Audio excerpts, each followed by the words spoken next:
The Lord is my shepherd, I shall not want. He maketh me to lie down in green pastures. He leadeth me beside the still waters. He restoreth my soul. He leadeth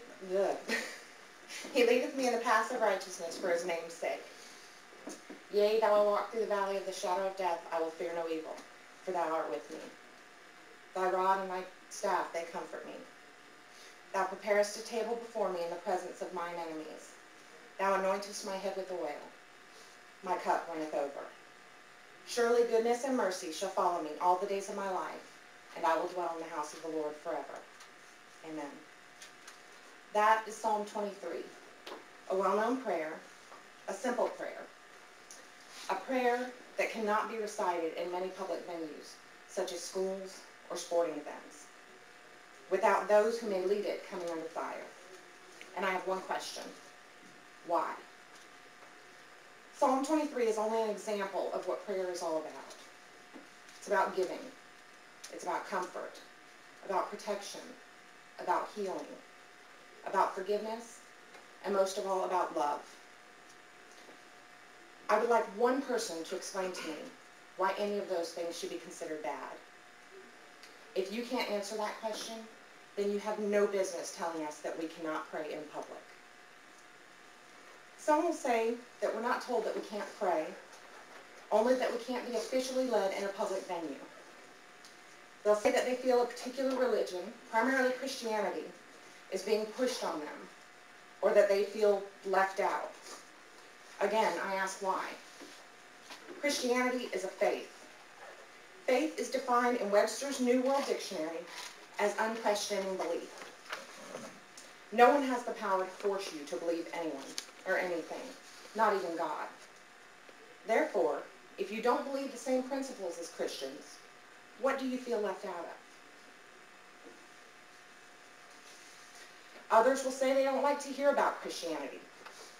I don't like to hear about some of our current political officials, but I have to deal with their being in office because a majority voted them in. Well, guess what? Christianity is the majority's religion, with approximately 2/3 of the entire world population and 3/4 of Americans claiming to be Christians, according to the World Almanac Book of Facts, 2010. We are the majority. You may not like it, but that's the way it is.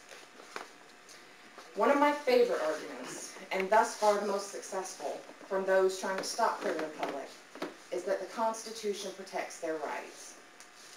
The First Amendment of the United States Constitution does specifically state, Congress shall make no law respecting an establishment of religion or prohibiting the free exercise thereof. Unfortunately, whether you're in favor of public religious displays or against them, we have allowed a government body to make those types of decisions, which in itself disobeys the First Amendment. The United States Supreme Court, which is where many of the cases are brought by those individuals who claim that their civil rights have been violated when they've been subjected to prayer or religious beliefs. The Supreme Court has made decisions both in favor and against public displays. One of the most recent cases was in 2002 when Dr. Michael Newdow pushed to have the words "under God" removed from the Pledge of Allegiance, which his own daughter recited in school every day. The courts ruled in Dr. Newdow's favor, until it was discovered that his daughter did not even live with him, therefore he did not have any rights to file this claim on her behalf. He didn't stop. Just last year, he brought the case again, this time on behalf of other parents within the school district. This time, that same body of Supreme Court justices ruled against Dr. Newdow. Ironically, that same day, they also ruled that the inscription "In God We Trust" printed on U.S. currency was permissible. Personally, I'm thankful for that. But how are we supposed to accept a supreme ruling from this body when they can't be trusted to stick to their guns? And on top of that, it misconstrues the very reason for the original creation of the First Amendment. It was meant to grant us freedom of religion, not freedom from religion. Christianity, Hinduism, Islam, Buddhism, Judaism, and even atheism. These are only some of the different types of religions which are practiced in the United States today. Religion is defined in Webster's New Dictionary as a specific system of beliefs, often involving a code of ethics. Religion and faith typically bring morality and hope. So again, the question, why? Why would you want to take these things away, especially from places surrounded by our young people? Our youth need our prayers more than anyone, for comfort when they're small, for healing as they go through life's complications, for protection in places where they spend most of their time, like schools. We've heard about disasters such as the tornado in Enterprise, Alabama. We've heard of tragedies in places like Columbine, Colorado.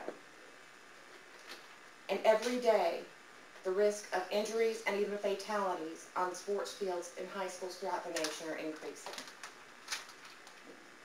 I say to you, when a minister, a high school principal, a teacher, asks to lead you in prayer, accept it. Even if you aren't praying to the same God as I am, I ask that you pray to whatever you wish, but I hope that you do at least pray for giving, for protection, for healing, for forgiveness, and for love. The world needs these things more than any of us could ever know. Thank you.